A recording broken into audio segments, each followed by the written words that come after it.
Episode 6 of Training Day with Coach Hawke, with an internationally traveled and tenured competitor, not just in the ring, but also behind the microphone, the announce desk, somebody who's talented as an announcer and as a professional wrestler. Folks, my guest this week is none other than Veda Scott. Veda, how are you today? Hi, I'm okay. How are you? I Thanks for am having me. well. Thank you. It is snowing for the second day in Montreal, as you know. Yes, not Um, great. we had winter decided to kick out. So we're back in the heat now of the winter, but hopefully we're going to get our fall season soon and we'll be okay, right? I Um, think it's supposed to start raining for the rest of the week, which would mean it's not frozen, I and don't, that would be good. I wish that I was a meteorologist sometimes. I mean, it's like the one job where you can just be wrong every day and it's completely fine. Nobody calls you on it. But that's fun. Speaking of fun, training day with Coach Hawke. I've sent you the run sheet. I have 3 questions for you, and let's just Yes, get right into it. yes. Question number one: where did you go to professional wrestling school, and what was the experience like? I initially trained at the Ring of Honor school when it was located in a town called Bristol, Pennsylvania. It's about 20 minutes or so outside of Philadelphia. I think now it's since relocated to Baltimore, Maryland. But this was when it was closer to Philly. And I went there partially because it was a good school and my original trainers were Delirious and Daisy Hayes. Cool. But I also in terms of choosing a wrestling school, I'm sure you talk about this on the show. I was a little bit limited in terms of locations because I was already I was in law school in Philadelphia, and Nice. I obviously wasn't going to transfer law schools for a wrestling school, so I was limited to No. there were maybe 3 reputable schools in the Philadelphia area at that time: Chikara, CZW, and Ring of Honor. And I went with Ring of Honor just because it felt like it would be the best fit for me. Um, but that was just those were basically my options. So I was a little bit limited in what I could choose, but at least my choices, my options were good ones. Um, but yeah, so I went to school originally, or went to wrestling school originally at the Ring of Honor school, which was outside of Philadelphia because I was living in Philadelphia.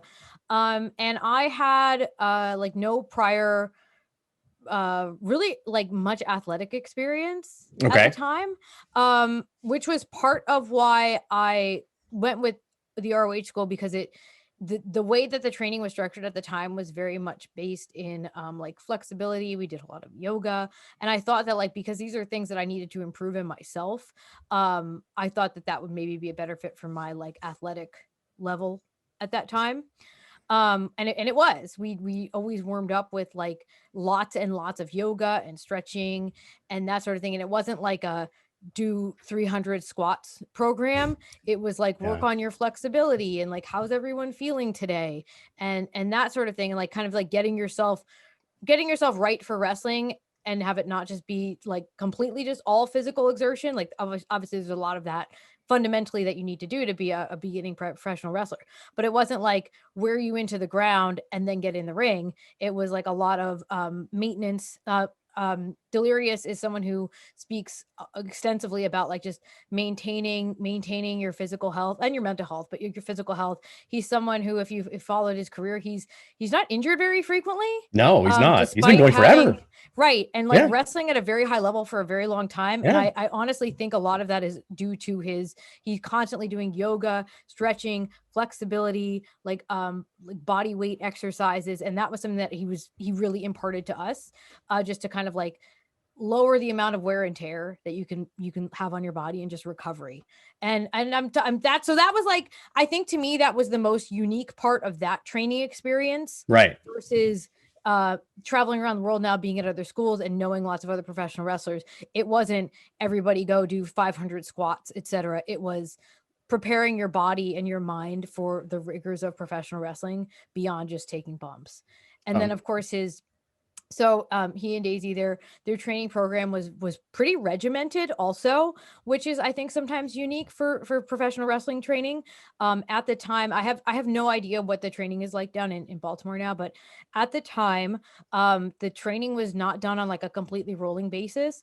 They were only accepting new classes I want to say it was 6 months, but something like that. okay. You had to start on a particular date with a particular class of varying abilities and varying levels. And some people were already trained wrestlers who wanted improvement, and some were like me who had no training at all.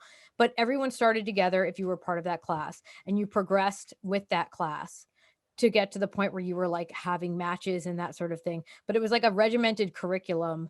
And then because I was at the school for quite a while, when the next class would start, we would see that like that curriculum was repeating itself for them. We were able to help them, and then we moved on to our own thing. So it was like very much set like a school. Like it was a very like regimented, thoughtful way of teaching wrestling, not so much like just show up and like there's nothing wrong with having people just come in and like getting them in the ring right away.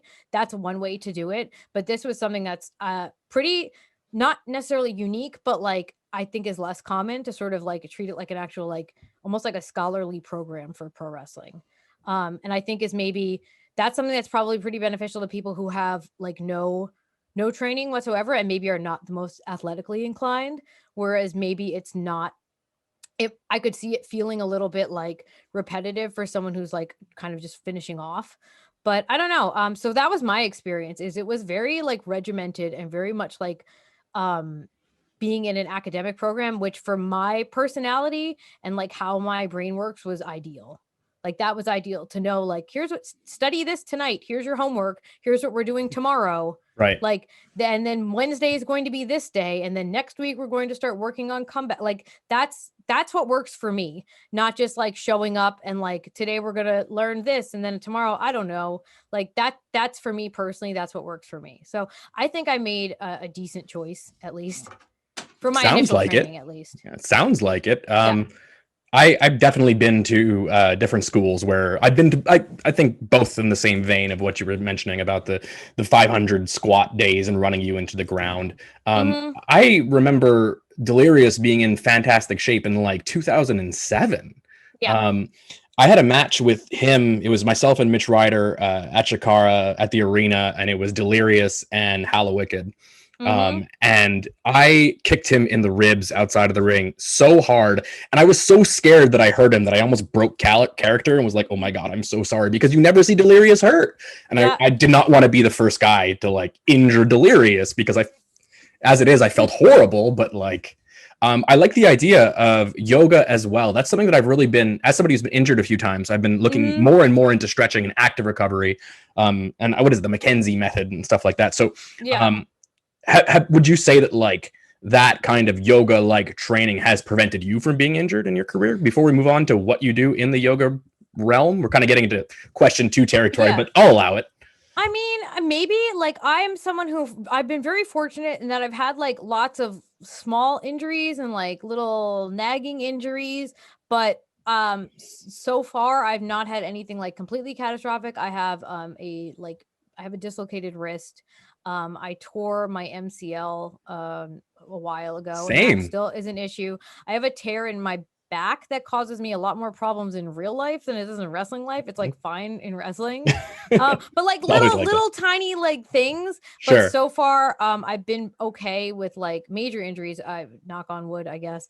But probably a lot of that just comes from like recovery, like again, like an emphasis on recovery, and like if like pushing yourself mentally in terms of like trying new things and challenge yourself, but maybe not always pushing yourself physically if it's sometimes like listening to your body and like knowing when you need to take a little bit of a rest. Not necessarily like in a match, like still do crazy things in matches, but when it comes to like recovery time and recovering, I think that's something that like I've really taken from the way I was originally trained. I think that's so important as well. And I try to, when I have people who I speak to, students or whatnot, who have injuries, I try to impart on them that the recovery process is just as important as like the muscle building process.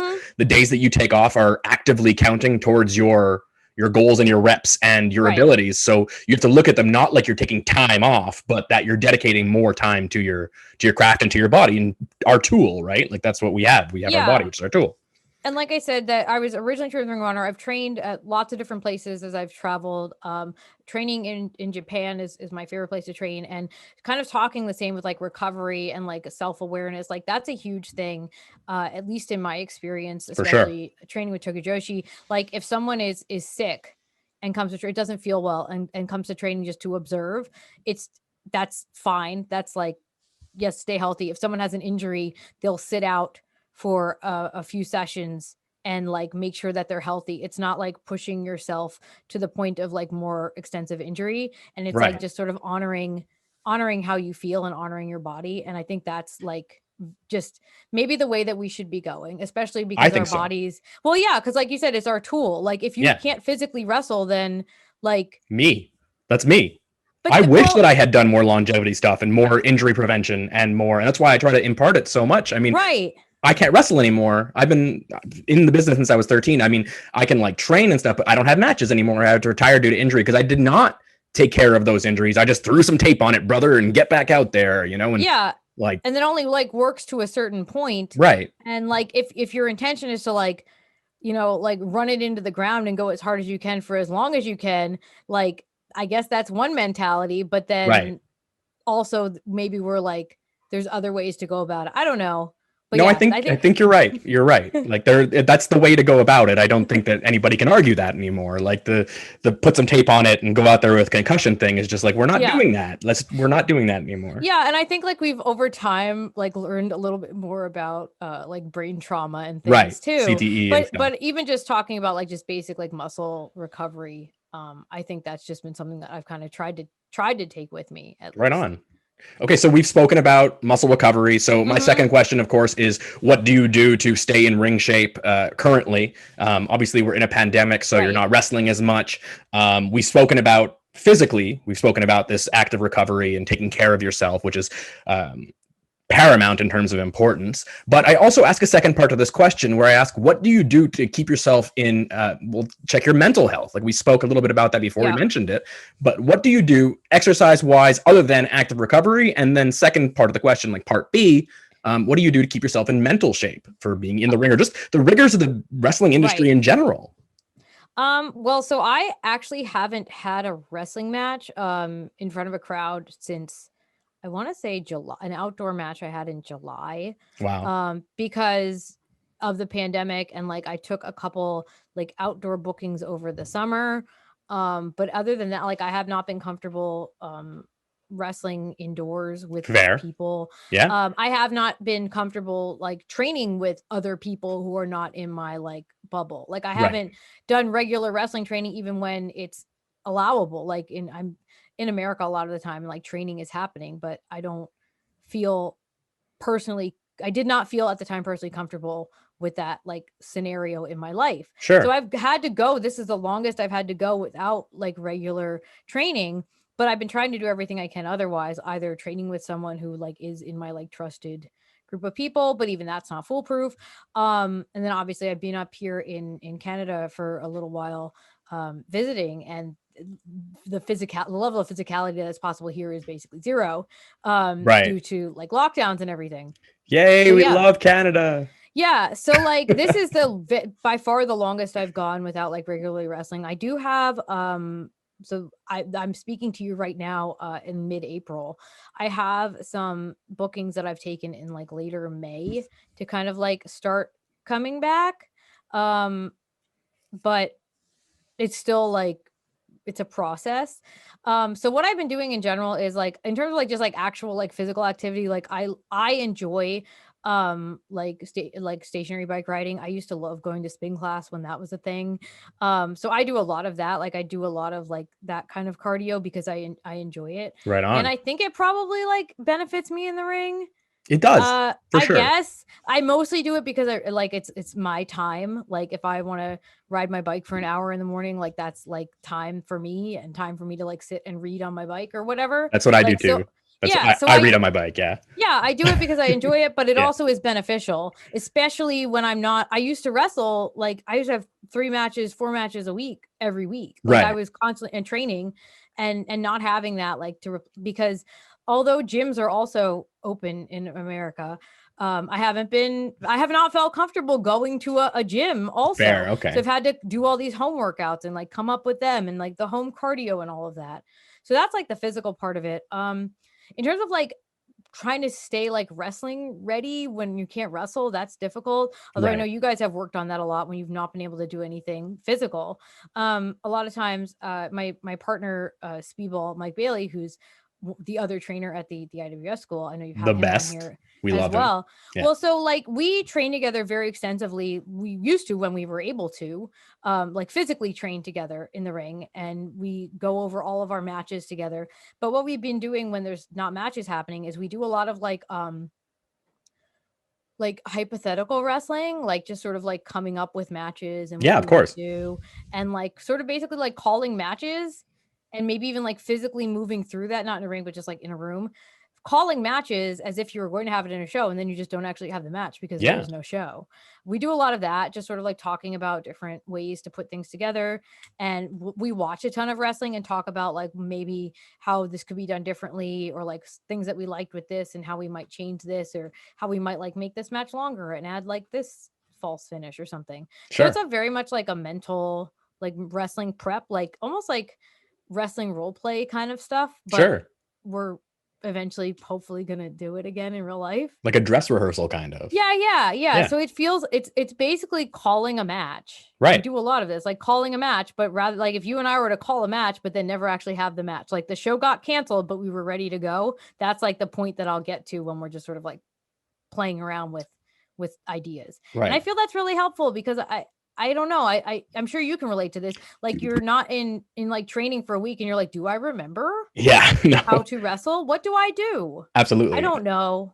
And so Um, it's helpful. I Yeah. feel that way even when I am wrestling. So I mean, what Yeah. do I do? Like I don't what do I do? Yeah. I don't know. And it's like you do know. You just need to like convince yourself that you actually know what you're doing. Yeah. And no matter how long you've been wrestling, like I always approach, I don't really know if I know what I'm doing.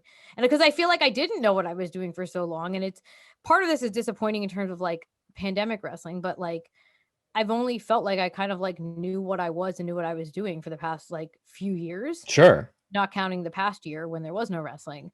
And so like that's constantly like, and do I know what I'm doing? I don't know. You know, So try there's to a stay up. sorry to cut you off there. There's a psychological principle called the Dunning-Kruger effect. Have you Mm-hmm. heard of it? Yes. Yeah, right. Where it's basically the more you learn about a subject, the more you realize you don't know about a subject. Yes. And I think that a lot of people who get to the point in their careers where they realize how much they don't know are actually learning now. You know, Yeah. like it's so important to reach that plateau of realizing how much more there is to learn, because Yeah. then you can also like pick and choose what you want to learn and what works for you, right? And I mean, calling matches like that with speedball is something that I've had the pleasure of doing before, just like the calling it out and not doing the matches. And even just having that dialogue with somebody who's also as passionate about professional wrestling as speedball is can only Yeah. be beneficial. And it feels real. Like it does, Yes. it feels like you're gonna actually have this match. You actually like work out things like, oh, this wouldn't work, or like, oh, I can improve this, even if you never get to physically do it. Like it actually like it feels like you're about to wrestle. Right. I mean, I like obviously, I'll walk like, away and get some yeah, tape. You know, like I'll walk away, start taping up, come back. All right, here's what we're gonna do. Yeah, absolutely. You know, you gotta like just go. writing it down. Yeah. So that's kind of been my like mental, like, okay, you're not wrestling, but you have to keep acting like you're wrestling You're every staying weekend. ready. That's great. That's great. Yeah. Because Awesome. when I was having matches all the time, I would spend the week like watching things, coming up with ideas for the matches I had that week Of upcoming in course. that weekend, like writing down spots, writing down ideas. And like I need to keep doing that even if I don't actually have the matches. Right on. Well, like it's keeping the use it or lose it, right? Is that it? Like you're keeping Yeah. your like I think Tyrion Lannister says something about like how the mind is like a weapon and like how a sword needs a whetstone, a mind needs books. And in a way, kind of you're studying maybe not necessarily physical books, but nevertheless footage and Yeah. just theory over and over again, Yeah. which as a huge nerd, I love and I can appreciate the benefits of. And with that in mind, with all this wealth of knowledge that you have since accumulated since you started in professional wrestling, comes my question number 3. Veda Scott, you encounter a time genie, and the time genie transports you back in time to your first day of wrestling class, and you can give yourself one piece of advice, and you won't necessarily know that it's you giving you the advice, and you don't know if you'll take it or not, but you can say one thing that you think could change your career, one piece of advice to maybe avoid some of pitfalls or mistakes that you've made. What is that one piece of advice and why? I'm afraid this is too long, but I think my one piece of advice would be to let myself, well, if I had to make it really short, I'd be like, are you sure you want to do this? But I think the larger part of that is to just sort of like impart the wisdom to myself that my first day of wrestling school, I had no goals outside of I wanted to train, I wanted to learn to do, I wanted to have one match. Right. Like that was it. And I was in law school and like I had a very like set path for myself and it did not involve professional wrestling. So I think I would want to let myself know that like this thing that you're doing is going to take over your life for the next decade. And are you sure you're okay with that? And just be aware. And I'm hoping that would help younger me, like maybe do some goal setting. Sure. And maybe do some like be on like a more like thoughtful path in terms of just like, oh, I guess I've been doing this for 6 months. I'll try another 6. And like, I think it's only been within the past couple of years that I've had like real tangible goals in professional wrestling. And right. I don't know where I would be if I would have started more like setting myself on a path to accomplish XYZ, even if I don't know what XYZ could possibly have been. So structure. Yeah, just like how you did in training, basically. Yeah. Or just like to let myself know that like, you might think that this is just going to be like a thing you play around with. Be aware that like, that this is going to become your life. Yeah. And like the life that you think you're going to have, you're not going to have. I don't know if that's going a little far with the time advice. Yeah. Like we have one sentence here, please. Yeah, okay. Just that like, I know you think that you're just doing this for fun, but it might become a little more involved than that. And just be aware and maybe like be a little more mindful. I mean, because like I had a lot of like I had great experiences early on and terrible experiences early on. Right. And because I wasn't like sure I was just kind of like, oh, I guess I'll try this and like, oh, okay, I guess I'll maybe work here. And like things were happening and things were good, but it wasn't like I was doing all these things like building a resume to do X. And maybe if I would have done that, I would be in a different place or I would be retired or I don't know. Like, I have no idea. Mm-hmm. I just know that it's only been within the past like 4 or 5 years of my career that I've been very like determined and mindful. And especially in the past like 2 or 3 years. And I wish I would have had that like foresight early on versus just like feeling, because I've genuinely felt every day that I'm like in a ring or behind the microphone that like I'm very lucky to even be doing this at all, because I didn't think that I ever would. And it took me a long time to even get to training. And I think I had that like just happy to be here mentality for a little too long, if that makes sense. That does make sense, yes. I am happy to be here. Yeah, I'm ecstatic of course. But like just happy to be here sort of maybe limits what you can potentially, maybe I'm not saying I limited my potential because I don't know how much potential I ever had, but like it limits in life. If you're just happy to be here and not like, it makes you, it's almost like an imposter syndrome kind of thing. Yeah, sure. Where you're like, maybe people are going to catch on that I shouldn't be here. So I better just like chill on this and be happy and grateful. Yeah. And I am happy and grateful, but I probably could have like, rather than pushing other people, push myself too. Sure. Well, I don't know, something like that. I think there is something to be said, though, about the value of the mistakes that we make along the way. I mean, mm-hmm. you discussed making like certain mistakes, or maybe you would have done things a little bit differently here and there. But I mean, you wouldn't have had the same knowledge you do now had you made those mistakes, which I know bends the rules of time travel. And I'm kind of being irresponsible with my own time genie. But I mean, look at where you are now compared to where you started. Even if you just kind of had that laissez-faire attitude at first, some people never get it.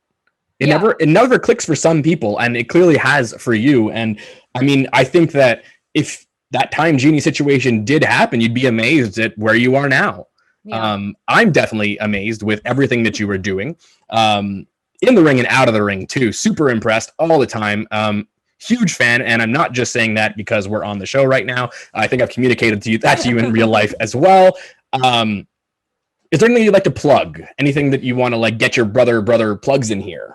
Oh gosh. Okay. Yes. So, I'm on Twitter, at at It's Veda Time is my Twitter, and I kind of post everything on there. That's like my main source of things. Cool. I'm also pretty frequently Twitch streaming these days. You are. My Twitch is twitch.tv/Veda Scott. Because I was a little more forward thinking with that and made it easy. And then I also have I have a Patreon too, where I post a lot of videos and content and things, and that's patreon.com/It's Veda Time. So it's very confusing for everyone. So just basically, if they go for Veda Time in general, they'll eventually find you. Yeah. But my Twitter is where I put everything there first. So a professional wrestler who definitely has one of the most unique minds and one of the best, I think, learning ethics that I've ever had the pleasure of meeting. They are Veda Scott. Veda, thank you for being on the show with me today. This went longer than I usually do, but honestly, I was loving what you had to say. So I hope that the viewers do too. Folks at home, thank you for watching and tuning in. Please make sure you like and subscribe to youtube.com/IWS Hardcore. Go to IWSshop.com for all your merchandising needs. And of course, at IWS Hardcore on every single platform. I have been Coach Hawke, and this has been Training Day with Coach Hawke with Veda Scott, and we'll see you next time.